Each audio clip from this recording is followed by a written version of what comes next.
안녕하십니까. 2023년 10월 15일 최병무 팩트 시작하겠습니다. 어제 국민의힘 유상범 수석 대변인이 기자들한테 공지를 했습니다. 당의 안정과 더 나은 발전을 위해 임명직 당직자 전원이 사퇴한다. 이렇게 얘기를 했죠.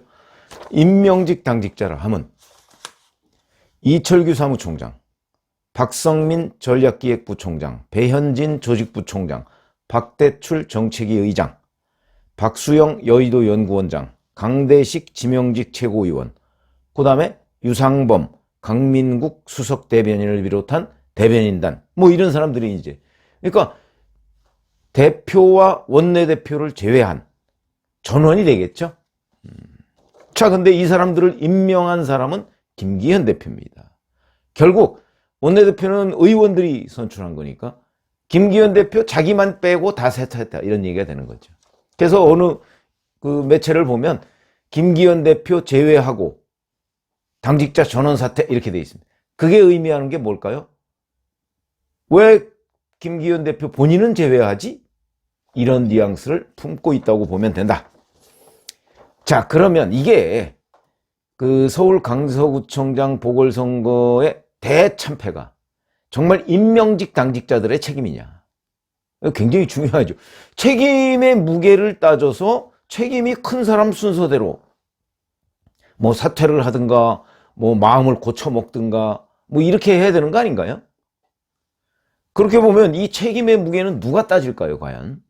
따지기 어렵죠. 이런 게 사실은 고도의 정치적 영역입니다. 그리고 고도의 정무적 판단의 영역이죠. 사람마다 다를 수도 있습니다. 아, 이걸 왜 김기현 대표가 책임져? 이걸 왜 사무총장이 책임져? 예를 들어서 사무총장이 김태우 후보를 발탁을 해서 공천을 했다면, 그러니까 뭐 예를 들어서 대표나 아니면 용산 대통령실이나 이런 데에서 반대를 했는데도 그랬다면 사무총장이 책임을 져야 되겠죠. 그러면 김태우 후보는 누가 공천을 하게 됐나요? 이걸 이제 역발상으로 뒤집어 보면, 자, 대법원에서 김태우 후보의 공무상 기밀 유출, 이 부분에 대해서 형을 선고하면서 강서구청장직을 잃었죠. 물론 공익제보자의 성격이 있습니다만, 그러나 공익제보자는 뭐 조국 전 그 청와대 민정수석과 관련한 공익제보고, 그러다 보니까 이제 공무상 기밀 유출이 있는데, 그러면 이 공익제보라는 것하고 공무상 기밀 유출을 상쇄해서 그러면 형을 집행하지 말아야 하느냐? 이거는 또 이제 사법적인 영역이고, 그거 말고 어차피 대법원에서 확정 판결이 나와서 구청장직을 잃었단 말이죠. 그래서 보궐선거가 생긴 겁니다. 그랬는데 용산 대통령실에서 바로 그 판단이 나온 석 달 만에 사면복권을 했습니다. 물론 뭐 사면복권도 윤석열 대통령 혼자 결정해서 한 건 아니겠죠.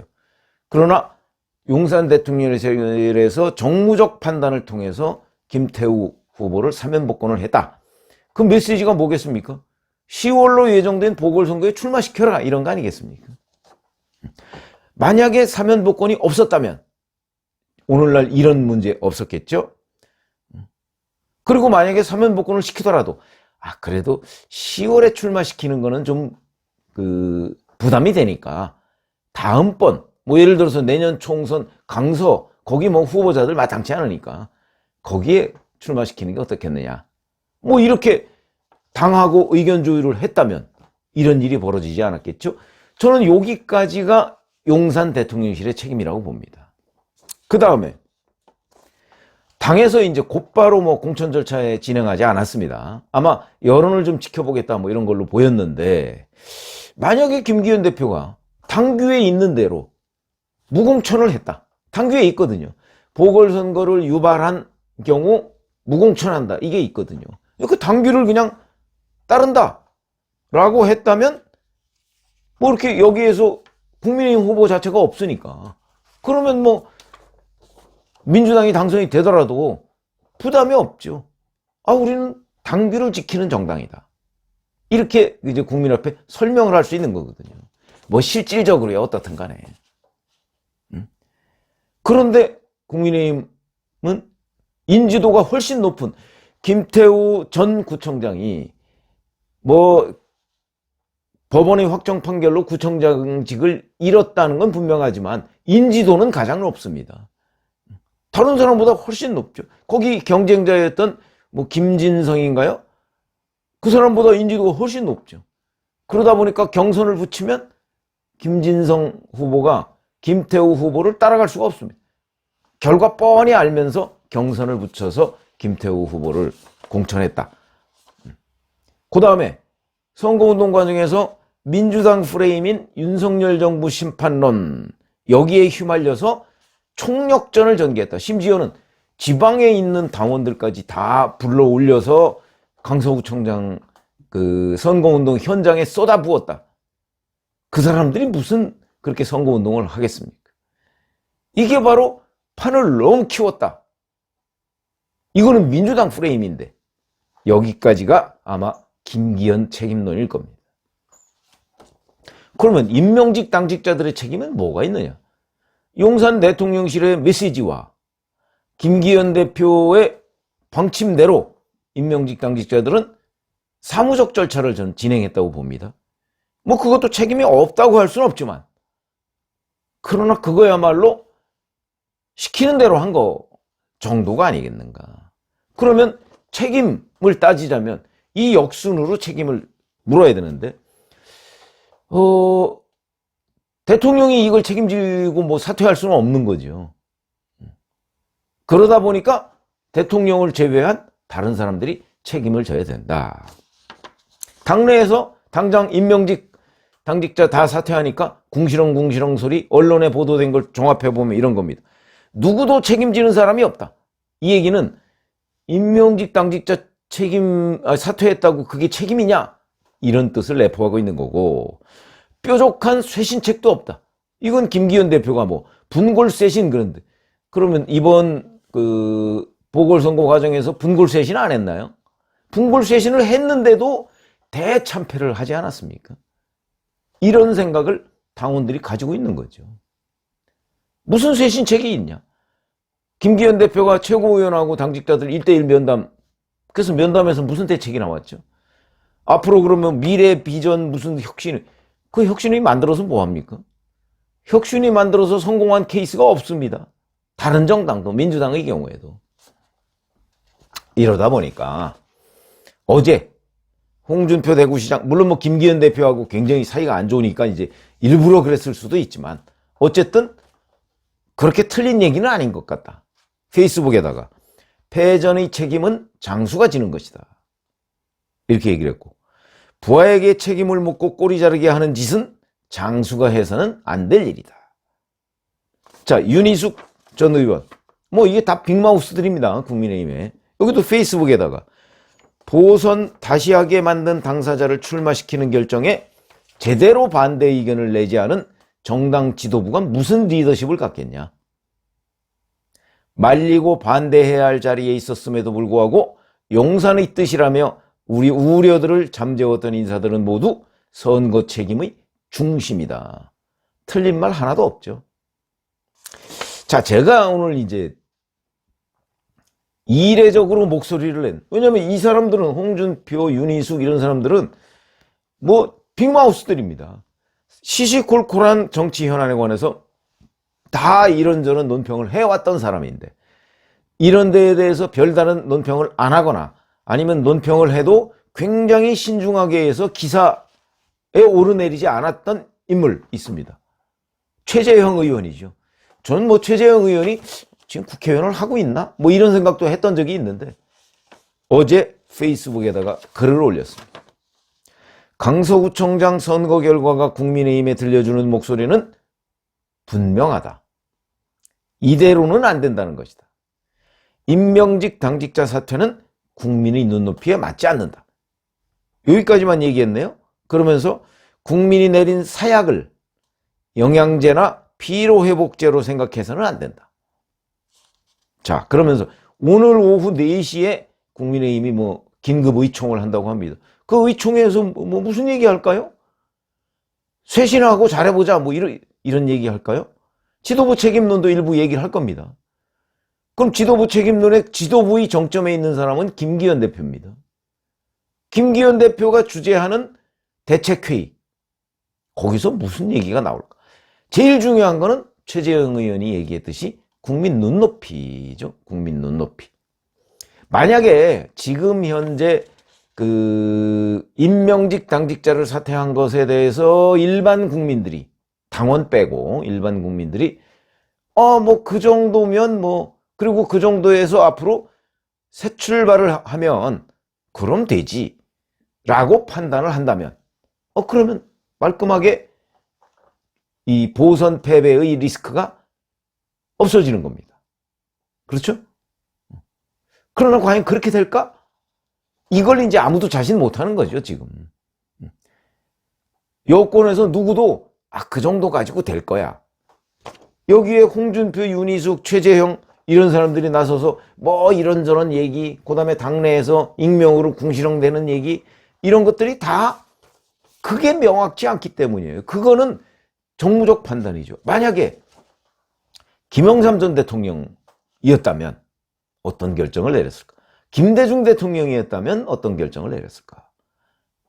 이런 것들이 이제 우리가 저희처럼 그 시절에 이제 정치부 기자를 했던 사람들이 한번 이렇게 좀 짚어볼 대목이거든요. 제가 보기엔 김영삼 전 대통령이었다면 아마 전광석화처럼 11일 날 선거였으면 아마 어제쯤에 당정 개편을 했을 겁니다.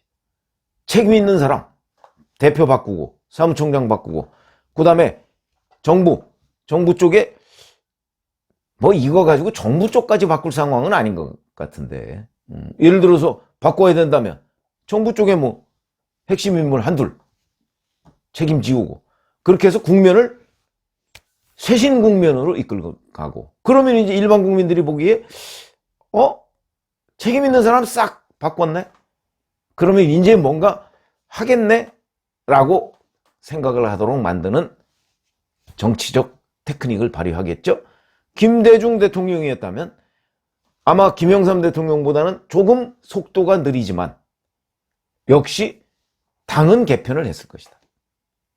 최소한도 이 사태의 책임이 있는 사람.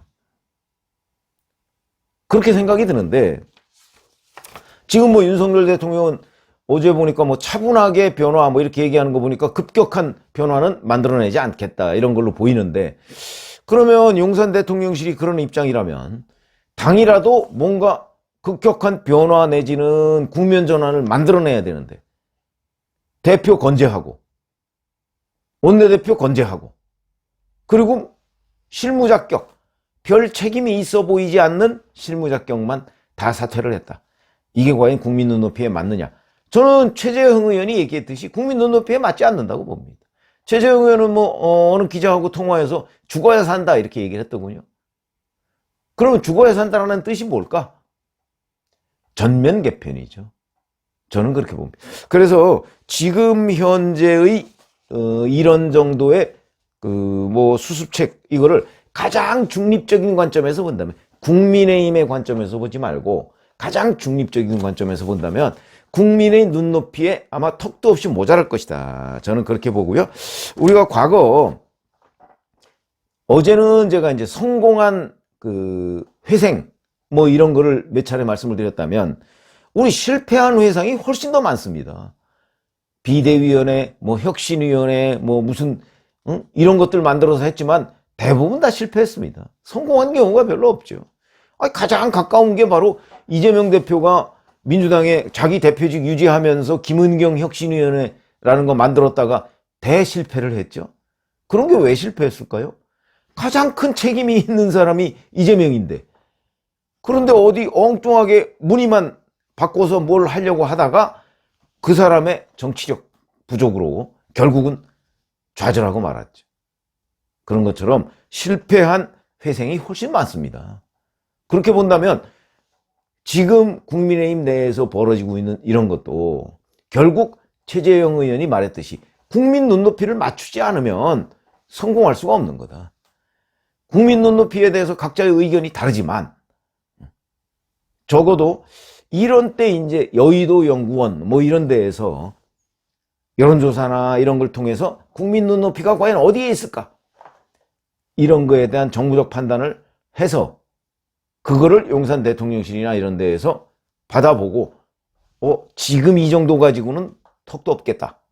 그러면 바로 그 눈높이를 맞추려는 노력이 필요한 거죠. 그런 점에서 제가 보기에는 김기현 대표는 뭐 지금 버티고 있습니다만은 아마 버티기 힘들지 않을까 하는 생각이 들고요. 자, 그 다음으로 넘어가서 그러면 비대위 구성으로 넘어가면 비대위나 뭐 혁신위나 뭐 구성으로 넘어가면 그러면 거기는 또 어떻게 할 것인가? 그때부터 또 새로운 국민 눈높이를 맞춰가야 되는 겁니다. 그래서 이거는 제가 보건대는 윤 대통령의 뜻대로 차분하게 변화를 모색할 때는 아니다. 차분하게 변화를 모색하면 결국 아무런 변화도 모색하지 못하고 국민들이 변화를 느끼지 못한다. 저는 이게 오히려 핵심 포인트고요. 어제 말씀드렸던 것처럼 국민의힘이 꾀하는 변화는 자기네들끼리의 변화가 아니고 국민들이 그 변화를 느끼고 평가해줘야 그게 진정한 변화라는 거죠. 지금 임명직 당직자 사퇴 그거 가지고 지금 국민의힘의 이 내부 어떤 진통 끝나지 않는다. 이렇게 말씀을 드리겠습니다. 고맙습니다.